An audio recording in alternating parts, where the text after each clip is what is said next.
From the governor's State of the State address earlier this week to the opioid crisis, to education, to offshore drilling, I speak exclusively with State Representative William Cogswell for a special edition of Quintin's Close-Ups. And be sure to download the free Quintin's Close-Ups app in your Apple or Google Play stores. Representative Cogswell, it is so good to see you again. Great to see you, Quintin. I appreciate this. Glad to be here. Glad to do it. Thank you. As always. I appreciate it. Well, let me jump into the obvious, and this is what everyone's talking about around the state. Governor Henry McMaster's first State of the State address. He tweeted this on Twitter. He says this, quote, "As I said tonight in my first State of the State address as governor, South Carolina is strong." How strong is South Carolina in your mind? I think parts of it are very strong. In fact, I'd say they're too strong. What I think McMaster lost sight of or didn't really talk about in his State of the State address, which I thought was a fine speech and covered a lot of ground.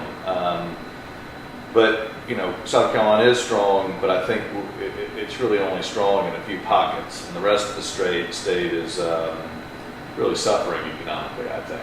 And what we're seeing is you've got Charleston, you've got Greenville, you've got Lexington County, you've got Rock Hill area. Those are all dealing with almost too much economic development, too much growth.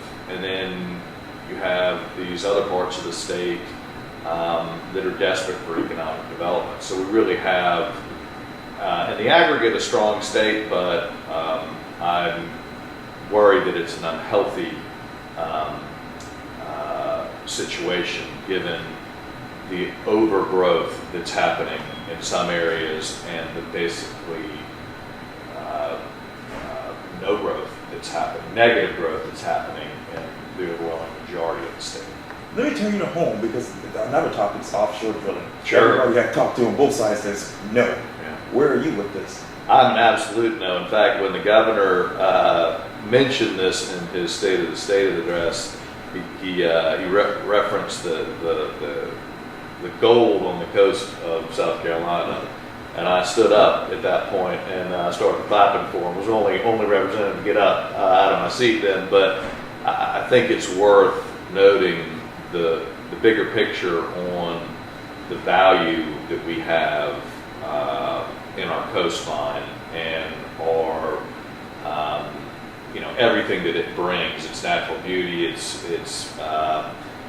quality of life, way of life, and I think all you need to do is take one trip down to the coast of Texas or Louisiana and see what economic repercussions there are for having offshore drilling. I'm totally, absolutely opposed to it, and going to do everything we can at the House side to make sure that even if the federal government mandates that it can be done offshore, we're not going to make a very friendly environment for it within our purview onshore. So. Describe to me the following one word: utilities. A mess, right? It's a debacle, I would say. The whole Santee Cooper SCANA situation, I don't have to tell you, is very complicated and really a disaster is the best way to describe it, I would say. That said, we have our sleeves rolled up, at least on the House side up in Columbia, to make sure that any deal that could be worked out on either one of the utilities does not leave the ratepayers holding the bag. And one thing I do think that the legislature bears some responsibility for this with the Baseload Review Act and passing that. Of course, I wasn't there when they passed that, but in fairness, I think it was a well-intended bill, but like a lot of things that happen in Columbia that are sold as a good thing, the devil's in the details, and in this case, the details were really a major mistake for us to have ever agreed to in the beginning. That being said, in fairness to the Baseload Review Act, the utilities, in particular SCANA, from the information I've heard, they did not adhere to it. They never had a fixed number, which is a requirement on the law, on what the reactors were going to cost. That's become abundantly clear. and they really never had a set schedule, which again is a requirement in the law. So they didn't adhere to what they had agreed to and still collected money on it. And that, I think, is a real problem. I think it would be in the business world, and certainly problematic when you have a regulated monopoly like the utilities in South Carolina. Opioid crisis. Opioid crisis is just that, a crisis. I think, it's been a real education for me to learn about how deep and prevalent that epidemic is in South Carolina, but also across the country. And I think it's something that we really need to be very aggressive on. And again, the House, I would say, and I'll compliment the governor. He seems to really be taking it seriously, as he should. The House has put together a series of 6 bills to address the issue in our state. And I think if we're able to get it passed, which I do think we will in this session, I think it'll put South Carolina on the forefront of being very proactive in addressing the problem. Education. Education, here again, man, you're hitting me with all the big ones. Education, I'm somewhat hopeful for. We recently overrode in the House the governor's veto on the school buses. I think that was a mistake on his part. I understand, where he was coming from, and in an attempt to be at least perceived. I don't know what was in his head, but it's fiscally conservative and taking some of that out of the government's hands. But on the flip side, school buses are not something that you mess with, and we need to make sure that our children are safe getting to and from schools. Now, we also, I think, need to, even though the Abbeville case was dismissed by the Supreme Court, that doesn't mean that we're off the hook in terms of the legislature.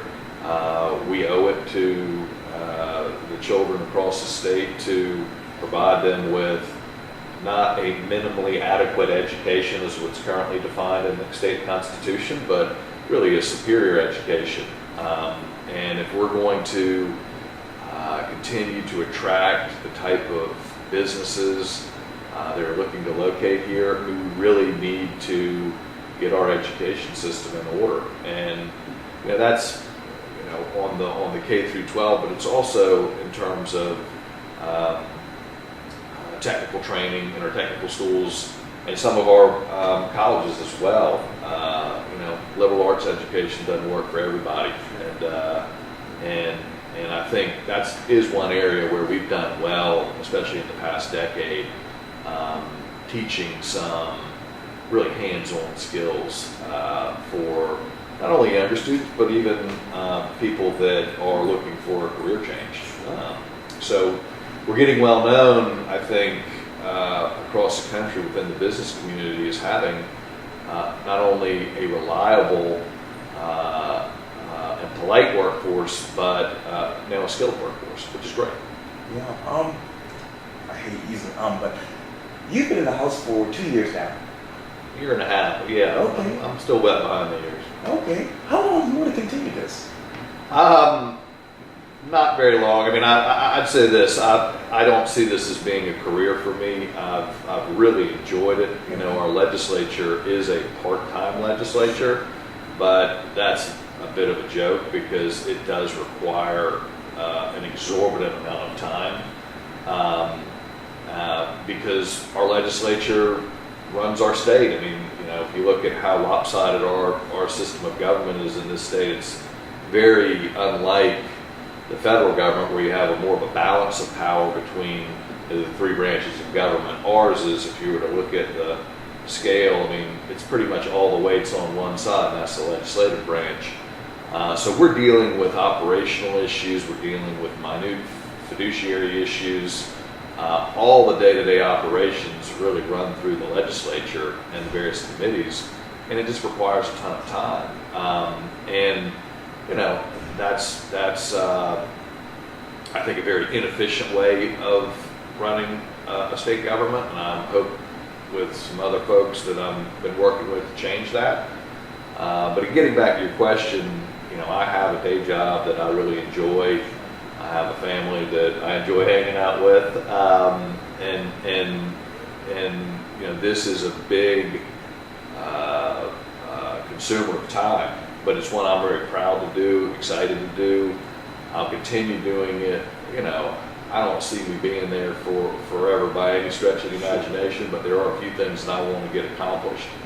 The restructuring of government, which is a pretty ambitious goal, and then also I think in Charleston and Mount Pleasant in particular, my district, we are at a critical time with the lack of infrastructure, with the just kind of rampant unorganized growth that we have going on here, and we really need help. We really need help and strong advocacy up in Columbia for funding, and I see that as a role that I can play and play well, and I'm going to do that and try and get as much as I can for my district so that we can take some of the pressure off. And so, I see that taking a couple of years, maybe 2 more terms. But if the work isn't done by then maybe it's another term. But again, this is something that I see as a service and something I've enjoyed doing, something that I think can bring some expertise to. And when that fades out, or when I don't feel that I'm as useful or somebody else could be more useful and beneficial to the district, I'm all for them having it, to be honest.